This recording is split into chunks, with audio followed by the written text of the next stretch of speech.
Iran Islamic Revolutionary Guard Corps Navy. மத்திய கிழக்கிலே என்றுமில்லாத வகையிலே பதற்றம் அதிகரித்திருக்கின்ற நிலையிலே உலக பொருளாதாரத்தின் சாக் பாயிண்ட் அன்றில் நெருக்கு பகுதிகளில் ஒன்றான ஹோர்மூஸ் நீரிணை அன்றில் ஹோர்மூஸ் ஜலசந்தியை ஈரான் மூடியிருப்பதாக வெளியாகி இருக்கின்ற தகவல்கள் பல்வேறு தரப்பினருக்கும் அதிர்ச்சியை கொடுக்கலாம். ஏனென்றால் இந்த பகுதி மூடப்பட்டால் உலகத்திலே பல்வேறு பொருளாதார விளைவுகள் ஏற்படும். குறிப்பாக எண்ணெய் விலை சடுதியாக அதிகரிக்கும். ஏனென்றால் உலகத்திலே எண்ணெய் விநியோகத்தின் 20% பகுதி இந்த பகுதியை கடந்துதான் வெளியேறுகின்றது. இது தொடர்பாக உங்களுக்கு ஒரு விரிவான தகவலை தர வேண்டும் என்பதற்காக நான் சேகரித்த தகவல்களை கொண்டு நோட்புக் எல்எம் என்கின்ற ஏஐ கருவியின் துணை கொண்டு ஒரு காணொளியை உருவாக்கி இருக்கின்றேன். இதனை பார்த்த பின்னர் நீங்கள் இது தொடர்பாக ஒரு விரிவான விளக்கத்தை பெற்றுக்கொள்ள முடியும். இப்ப நீங்க பாத்துட்டு இருக்கிறது நம்ம பூமியோட மிக முக்கியமான ஒரு நீர்வழி பாதை, அதாவது ஹார்முஸ் ஜலசந்தி. இது சும்மா ஒரு கடல் பாதை மட்டும் இல்ல, உலக பொருளாதாரத்தோட இதய துடிப்பையே தன் கைக்குள்ள வச்சிருக்கிற ஒரு இடம்னு சொல்லலாம். சரி, இந்த சின்ன பாதை ஏன் இவ்ளோ பெரிய பதட்டத்துக்கு காரணமா இருக்கு? வாங்க இத பத்தி தான் விரிவா பார்க்க போறோம். இந்த நம்பரை பாருங்க, 20%.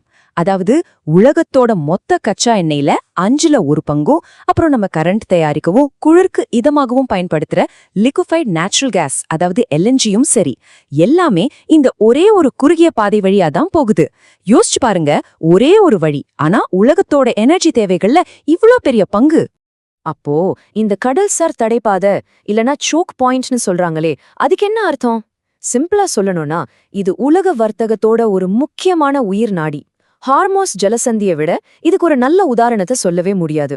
ஏன்னா இதுதான் பெர்ஷியன் வளைகுடாவை உலகத்தோட மத்த பகுதிகளோட கனெக்ட் பண்ற ஒரே வாசல். சரி வாங்க, இந்த குளோபல் எனர்ஜி ஹைவேக்குள்ள கொஞ்சம் ஆழமா போய் பார்க்கலாம். ஒவ்வொரு நாளும் நம்ம கற்பனை பண்ண முடியாத அளவுக்கு எனர்ஜி இந்த வழித்தடத்துல பாயுது. அதோட நம்பர்ஸை கேட்டா நீங்களே அசந்துடுவீங்க. சும்மா இந்த நம்பர்ஸை யோசிச்சு பாருங்க. ஒவ்வொரு நாளும் 21 மில்லியன் பேரல்ஸ் எண்ணெய். Saudi Arabia, Iraq, UAE, Qatar மாதிரியான உலகத்தோட மிகப்பெரிய எண்ணெய் உற்பத்தியாளர்கள் எல்லாருமே தங்களோட சரக்கு உலக மார்க்கெட்டுக்கு கொண்டு போக இந்த ஒரே ஒரு வழியை மட்டும்தான் நம்பியிருக்காங்க. ஆனா இந்த எனர்ஜி எல்லாம் எங்க தான் போகுது? இங்க தான் ஒரு இன்ட்ரெஸ்டிங்கான விஷயம் இருக்கு. இதுல கிட்டத்தட்ட 84% ஆசியாவுக்கு தான் போகுது. சீனா, இந்தியா, ஜப்பான், சவுத் கொரியா மாதிரியான நாடுகளோட பொருளாதாரம் இந்த எனர்ஜி சப்ளை தடையில்லாம வர்றத எவ்வளவு நம்பியிருக்குன்னு இதிலிருந்தே நம்ம புரிஞ்சுக்கலாம். ஆனா ஒருவேளை இந்த முக்கியமான எனர்ஜி ஹைவேய திடீர்னு யாராச்சும் மூடிட்டா என்ன ஆகும்? இதுதான் இந்த முழு விஷயத்தோட முக்கியமான ஒரு திருப்பு. அப்படி ஒரு பயங்கரமான நிலைமை வந்தா என்ன நடக்கும்னே இப்ப பார்க்கலாம். இங்கதான் அசல் பிரச்சனையே ஆரம்பிக்குது. இந்த ஜலசந்தியோட வடக்கு கரை முழுக்க ஈரானோட கட்டுப்பாட்டுல இருக்கு. அதனால இதை மூடணும்னு நினைச்சா உங்களால முடியும். உலக அளவுல பதட்டங்கள் அதிகமாகும் போதெல்லாம் ஈரான் இந்த மூடுவோங்கிற மிரட்டல ஒரு பவர்ஃபுல் வெப்பனா யூஸ் பண்ணிக்கிட்டே இருக்காங்க. சரி, ஒருவேளை நிஜமாவே ஒரு முற்றுகை நடந்தா அது எப்படி இருக்கும்? ஈரான் முதல்ல கடலுக்கு அடியில கண்ணி வெடிகளை பதிச்சு கப்பல் போக்குவரத்தையே ஒரு நரகமா மாத்தலாம். இல்லனா கரையிலிருந்து நவீன கப்பல் எதிர்ப்பு ஏவுகணைகளை ஏவி தாக்குதல் நடத்தலாம். கடைசியா அவங்களோட கடற்படை கப்பல்களை வச்சே இந்த வழியை முழுசா அடைச்சிடலாம். அப்படி மட்டும் ஒரு முற்றுகை நடந்துட்டா அந்த குழப்பத்துக்கு நாம கொடுக்க போற விலை என்ன? அதோட உடனடி மற்றும் பேரழிவுகரமான பொருளாதார விளைவுகள் எப்படி ஒண்ணுக்கு பின்னாடி ஒன்னா வரும்னு இப்ப பார்க்கலாம். இதோட முதல் விளைவு உலக பொருளாதாரத்தையே ஒரு உலுக்கிடும். எண்ணெய் விலை சட்டுன்னு 70% இல்லனா அதுக்கு மேலேயும் உயரும்னு கணிக்கிறாங்க. இது வெறும் விலைவாசி உயர்வு இல்ல, இது ஒரு மிகப்பெரிய பொருளாதார அதிர்ச்சி. இந்த விலை உயர்வை இன்னும் புரியுற மாதிரி சொல்றேன். இப்போ இருக்கிற மார்க்கெட் விலையில இருந்து ஒரு பேரல் எண்ணெய் விலை $150 இருந்து $200 வரைக்கும் போகலாம். இதோட பாதிப்பு வெறும் பெட்ரோல் பங்க்ல மட்டும் தெரியாது, நம்ம வாங்குற எல்லா பொருட்களையும் பாதிக்கும். அந்த விலை உயர்வு ஒரு டாமினோ மாதிரி, ஒன்னு விழுந்தா மத்ததும் சடசடன்னு விழும். ஷிப்பிங் செலவு தாறுமாறா ஏறும், சப்ளை செயின் மொத்தமா உடையும், ஃபேக்டரிகள்ல உற்பத்தி நின்னுடும். இது எல்லாத்தோட கடைசி விளைவு நம்மளால கட்டுப்படுத்தவே முடியாத அளவுக்கு பணவீக்கம் அதிகமாகும். இந்த பொருளாதார அதிர்ச்சியால உலக நாடுகளை எப்படி ஒரு பதட்டமான நிலைக்கு தள்ளும்னு பாப்போம். இது வெறும் பணத்தை பத்தின விஷயம் கிடையாது, இது மக்களோட ஸ்திரத்தன்மை, அவங்களோட அமைதியை பத்தினது. இதுதான் இதுல இருக்கிற அல்டிமேட் ரிஸ்க். ஒரு மாசத்துக்கும் மேல இந்த ஜலசந்தி மூடப்பட்டிருந்தா உலக அளவுல ஒரு பெரிய பொருளாதார மந்தநிலை வர்றதுக்கு 75% வாய்ப்பு இருக்கு. இது வெறும் எனர்ஜி கிரைசிஸா மட்டும் இருக்காது, ஒரு குளோபல் எக்கனாமிக் கிரைசிஸா மாறிடும். ஒவ்வொரு பகுதியும் ஒவ்வொரு மாதிரி பாதிக்கப்படும். ஆசியா எனர்ஜி பற்றாக்குறையால மொத்தமா முடங்கி போகும்.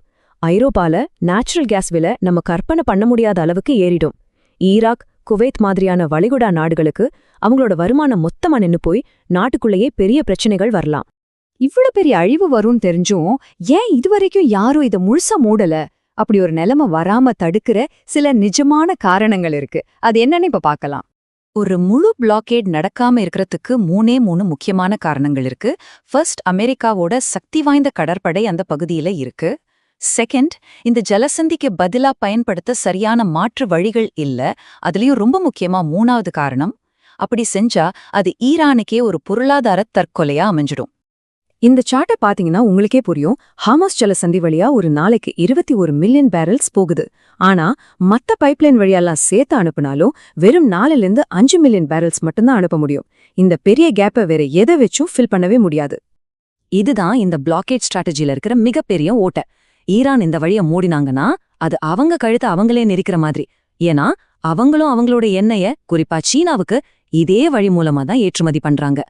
அதனாலதான் இந்த நிலைமைய சிம்பிளா 2 வார்த்தையில சொல்றாங்க: எக்கனாமிக் சூசைட். இந்த ஜலசந்திய நீண்ட காலத்துக்கு மூடுறது ஈரானுக்கு இதத்தான் பரிசா கொடுக்கும். ஒருவேளை இதுதான் ஒரு முழுமையான போரை தடுக்கிற மிக முக்கியமான காரணமா கூட இருக்கலாம்.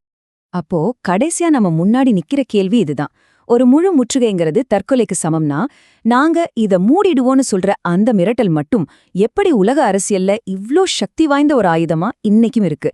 இதுதான் ஹார்முஸ் ஜலசந்தியை சுத்தி நடக்கிற இந்த சிக்கலான ஆட்டத்தோட மையப்புள்ளி. இத பத்தி கொஞ்சம் சிந்திச்சு பாருங்க. நான் இந்த காணொளியை பதிவு செய்த போது உலகத்திலே இருக்கின்ற பிரதான ஊடகங்களிலே இந்த ஹோர்முஸ் நீரிணை மூடப்பட்டதான தகவலை நான் காணவில்லை. மாறாக ட்விட்டர் தளத்திலே தான் இது தொடர்பாக பல்வேறு தரப்பினரும் பகிர்ந்திருப்பதை கண்ணுற்றேன். This is Sepah Navy, Iran's Islamic Revolutionary Guard Corps Navy. From now on, all navigating through the Strait of Hormuz is forbidden. No ship in every type is not allowed to pass from the Strait of Hormuz till next notice. This is Sepah Navy, out. உண்மையிலேயே இந்த நீரிணை மூடப்பட்டால் மிகப்பெரிய விளைவுகளை நாம் எதிர்கொள்ள நேரிடும்.